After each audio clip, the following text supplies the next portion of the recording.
I am the Tofu Golem. Please enjoy the video. You start now by securing essentials and assigning roles so response is immediate. Gather a 72-hour kit with water, food, meds, light, and cash. Place it where everyone can grab it. Then map 2 evacuation routes and a safe meeting point within walking distance. Once done, tell each person their role. Leader, comms, medical. Make sure to run a quick walkthrough so everyone knows where supplies are. This prevents paralysis when time matters.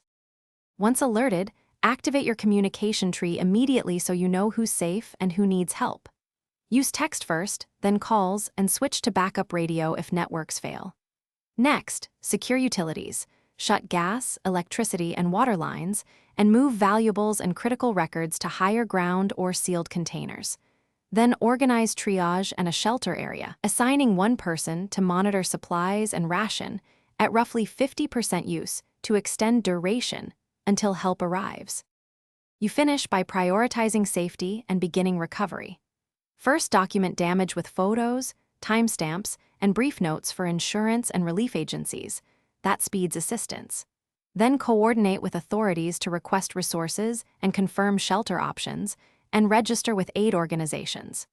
If communications still fail, deploy 2-person check teams along your pre-mapped routes every 8 hours to find people and relay statuses. One key tip: if teams can't reach an area, don't enter alone. Wait for trained responders to avoid further risk. Thanks for watching. Consider subscribing if we helped you today.